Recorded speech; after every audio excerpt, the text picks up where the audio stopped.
In the Scholars Chair, we have translation by Dr. Franz Rosenthal of the Muqaddimah, an introduction to history written by Ibn Khaldum. Our focus question is, what is human social organization from Khaldun's perspective?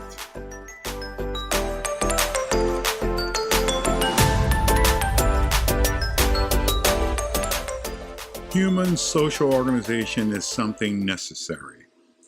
The philosophers express this fact by saying man is political by nature.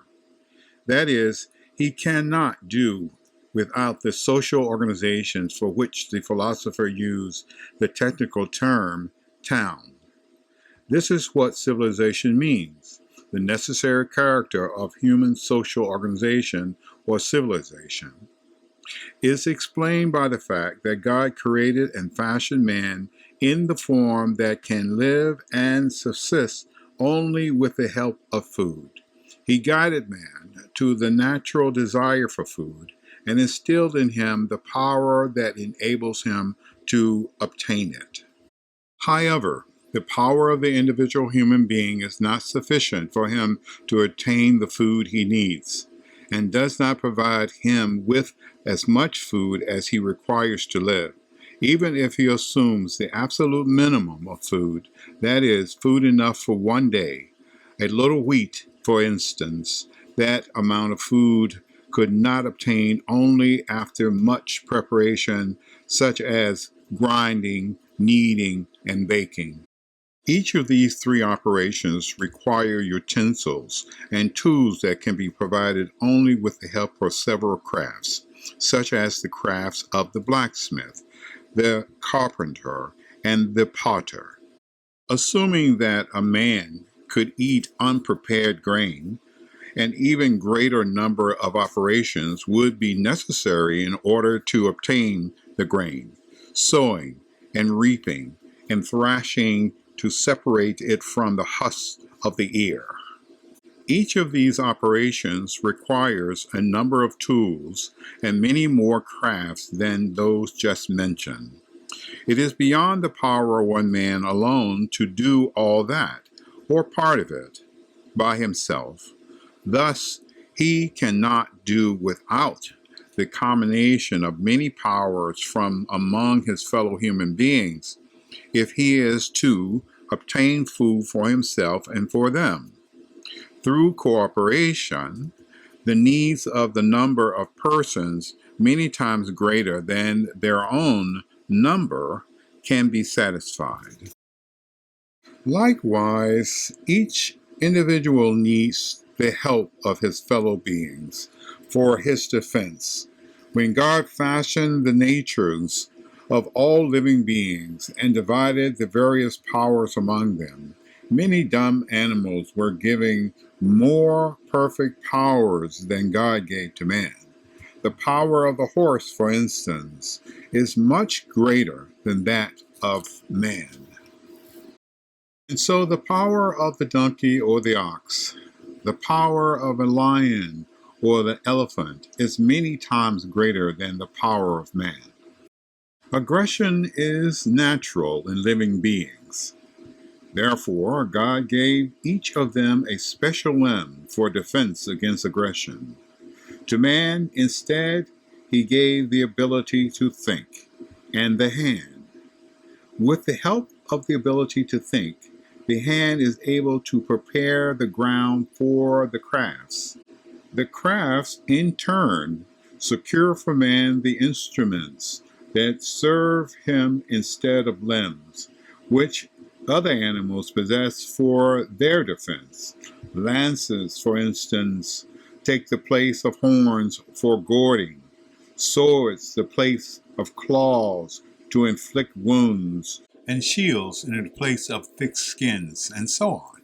The power of one individual human being cannot withstand the power of any one dumb animal, especially the power of the predatory animals. Man is generally unable to defend himself against them by himself, nor is his unaided power sufficient to make use of the existing instruments of defense, because there are so many of them, and they require so many crafts and things.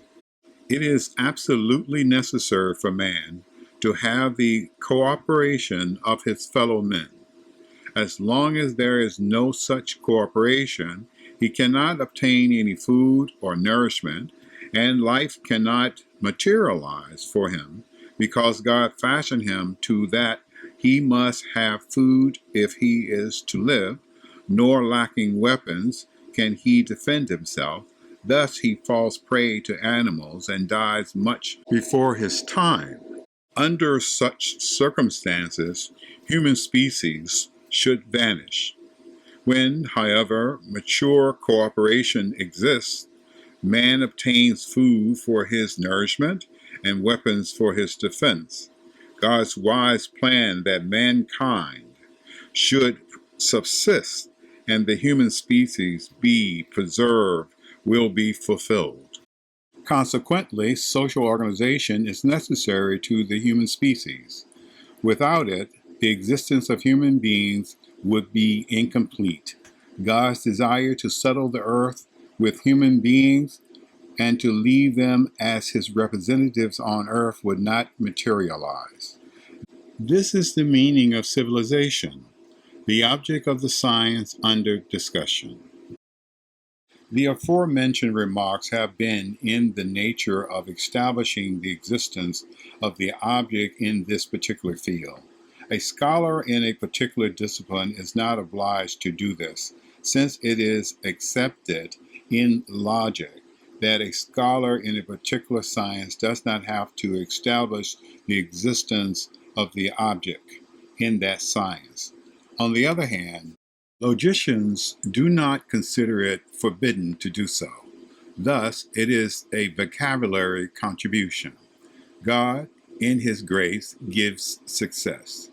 When mankind has achieved social organization, as we have stated, and when civilization in the world has thus become a fact, people need someone to exercise a restraining influence and keep them apart, for aggressiveness and injustice are in the animal nature of man. The weapons made for the defense of human beings against the aggressiveness of dumb animals do not suffice against the aggressiveness of man to man, because all of them possess some weapons. Thus, something else is needed to defend against the aggressiveness of human beings against each other. It could not come from outside because all of the other animals fall short of human perceptions and inspiration. The person who exercises a restraining influence, therefore, must be one of themselves. He must dominate them and have power and authority over them so that no one will be able to attack one another. This is the meaning of royal authority. It has thus become clear that royal authority is a natural quality of man, which is absolutely necessary to mankind. The philosophers mention that it also exists among certain dumb animals, thus as the bees and the locusts. One discerns among them the existence of authority and obedience to a leader. They follow one who is distinguished as their leader by his natural characteristics and body. However, outside the human beings, these things exist as a result of natural disposition and divine guidance, and not as a result of the ability to think or to administrate. The philosophers go further. They attempt to give logical proof of the existence of prophecy and to show that prophecy is a natural quality of man. In this connection, they carry the argument to its ultimate consequences and say that human beings absolutely require some authority to exercise a restraining influence. They go on to say that such restraining influence exists through the religious laws ordained by God and revealed to mankind by a human being. He is distinguished from the rest of human beings or mankind by special qualities of divine guidance that God gave him in order that he might find in others submission to him and readily to accept what he says. Eventually, the existence of an authority among them and over them becomes a fact that is accepted without the slightest disapproval or dissent. This proposition of the philosophers is not logical, as one can see.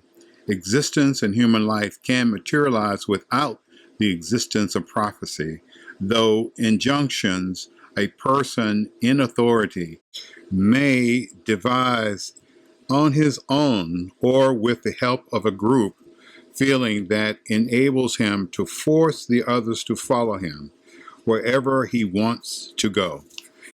This shows that the philosophers are wrong when they assume that prophecy exists by necessity. The existence of prophecy is not required by logic. It is necessary character is indicated by the religious law, as was the belief of the early Muslims. God gives success and guidance. It should be known that God has chosen certain individuals. He honored them by addressing them. He created them so that they might know him. He made them connecting links between himself and his servants. These individuals are to acquaint their fellow men with what is good for them, and to urge them to let themselves be guided aright. They are to make it their task to keep their fellow men out of the hell fire and show them the path to salvation. The knowledge that God gave them and the wonders he manifests through their statements indicated that there exist things beyond the reach of man that can be learned only from God through the meditation of such individuals, and that these individuals themselves cannot know unless God instruct them. Muhammad said, "Indeed, I know only what God taught me." It should be known that the information they give is intrinsically and necessarily true, as will become clear when the reality of prophecy is explained. The sign by which such human beings can be recognized is that in a state of inspiration, they seem to be remote from those present. This is accomplished by a feeling of being cloaked that looks like swooning or unconsciousness, but has nothing to do with either. In reality, it is an immersion, an encounter with the spiritual kingdom, the result of perceptions congenial to them and entirely foreign to the ordinary perceptions of men. These extraordinary perceptions are then brought down to the level of human perceptions in the form of some speech sound the person who receives the revelation hears and is able to understand, or in the form of an individual delivering the divine message to him. This state then leaves him, but he retains the content of the given revelation.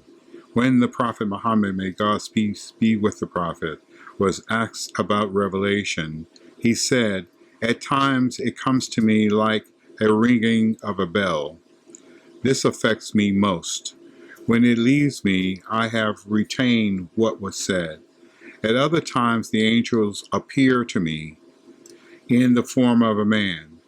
He talks to me, and I retain the things he says." During that process, the inspired person shows inexplicably signs of strain and choking. Aisha said the revelation would come to him on very cold days. Nevertheless, when it left him, there was sweat on his forehead.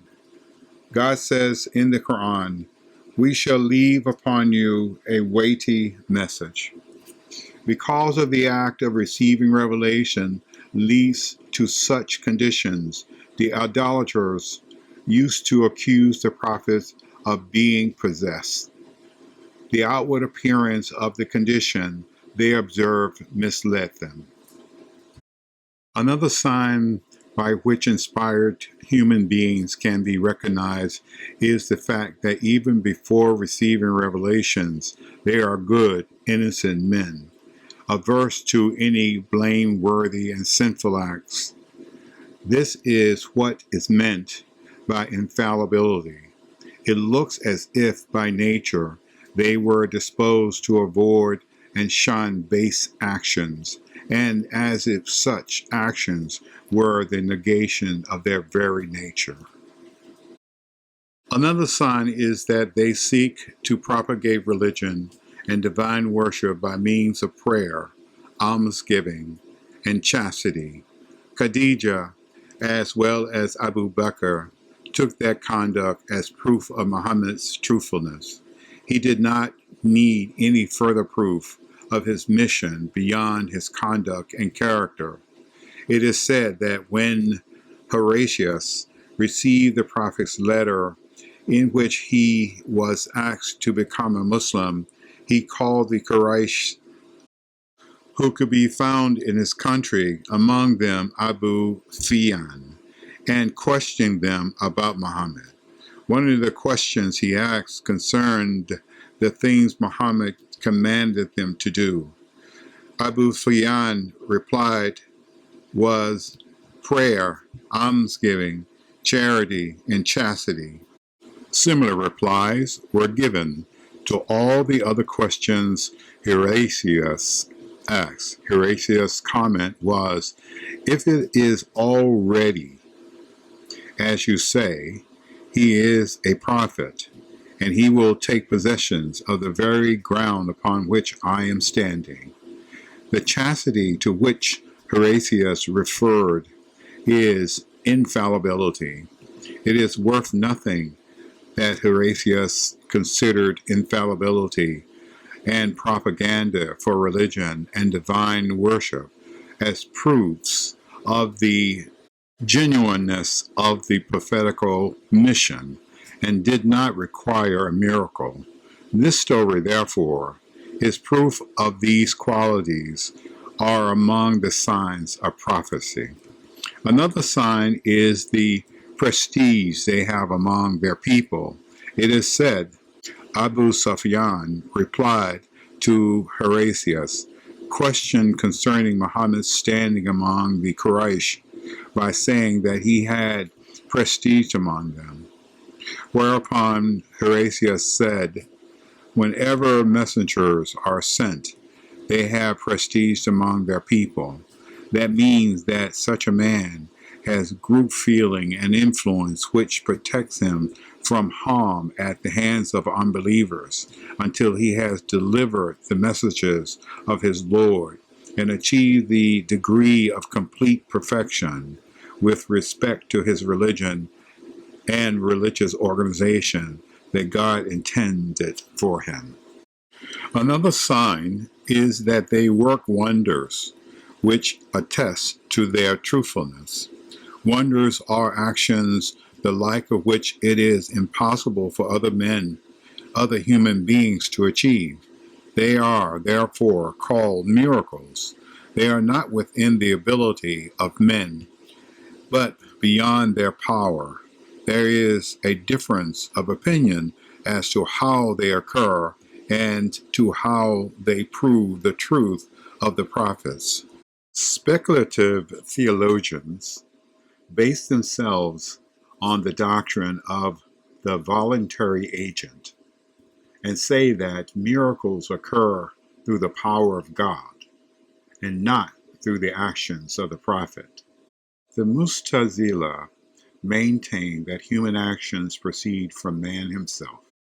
Still, miracles do not belong to the type of actions that human beings perform. According to all schools, the prophet's place in the performance of miracles is circumscribed by the advanced challenge which he offers by divine permission. That is the prophet uses the miracle before they occur as proof of the truth of his claims. They thus take the place of an explicit statement from God to the effect that a particular prophet is truthful, and they are definite proof of the truth. An evidential miracle is the combination of a wonder and the advance challenge. Therefore, the latter constitutes part of the miracle. It is absurd to believe that miracles could be produced fraudulently by a lie. According to the Asherites, this is absurd because the essential part of the miracle is defined as confirmation of truthfulness and right guidance. Here, a miracle to occur under the contrary conditions, proof would become doubt, guidance misguidance, and I might add, the confirmation of truthfulness untrue. Realities would become absurdities, and the essential qualities would be turned upside down, something the occurrence of which would be absurd, cannot be possible. The philosophers hold that wonders are acts of the prophet, even though they have no place in his power. This is based upon their doctrine of essential and necessary causality of events developing out of each other according to the conditions and reasons that always come up anew. In their opinion, the prophetical soul has special essential qualities which produce wonders with the help of the power of the necessity per se and the obedience of the elements to him for the purposes of generation. In their opinion, the role of the prophet in this process is that through those qualities which God put into him, he is by nature fitted for being active among all created things. Whenever he addresses himself to them and concentrates on them, they hold that the wonders are wrought by the prophet himself, whether there is an advance challenge or not. They are evident of the prophet's truthfulness, in as such as they prove that he is active among the created things, such activity constituting a special quality of prophetic soul, not because they take the place of a clear assertion of his truthfulness. In their opinion, therefore, wonders are not definitive proof of the prophet's truthfulness, as they are in the opinion of the speculative theologians. Advanced awareness for them does not constitute part of the miracle. It does not stand as the thing that differentiates miracles from acts of divine grace. They hold that miracles are differentiated from sorcery by the fact that the prophet is by nature fitted for good actions and averse to evil deeds. Therefore, he could not do evil through the wonders he works. The opposite is the case with the sorcerer. All his actions are evil and done for evil purposes. Further, miracles are differentiated from acts of divine grace by the fact that the wonders of the prophet are of an unusual character, such as ascending to heaven, passing through solid bodies, reviving the dead, conversing with angels, and flying through the air. The wonders of a saint, on the other hand, are of a lower order, such as making much out of little, speaking about something that will happen in the future, a similar things inferior to the power of actions of prophets. The prophet can produce the wonders of saints, but a saint is not able to produce anything like the wonders of prophets.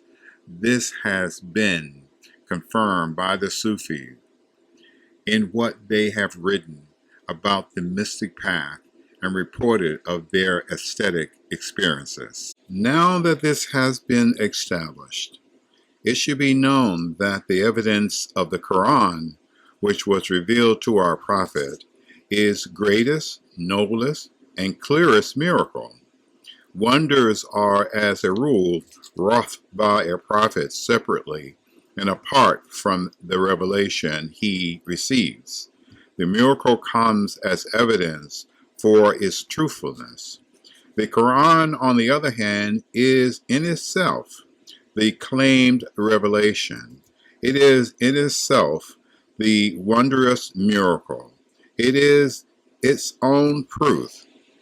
It requires no outside proof, as do the other wonders wrought in connection with revelations. It is the clearest proof that can be, because it unites in itself both the proof and what is to be proved. This is the meaning of Muhammad's statement: every prophet was given signs likely to provide reassurance for mankind. What I have been given is a revelation that was revealed to me. Therefore, I hope to have the greatest number of followers on the day of judgment or resurrection. He refers to the fact that a miracle identical with the revelation confirmed by it is of such clarity and force of evidence that it will be found truthful because of its clarity by the greatest number of people. Therefore, many are those who consider the prophet truthful and believe. They are the followers, the nation of Islam.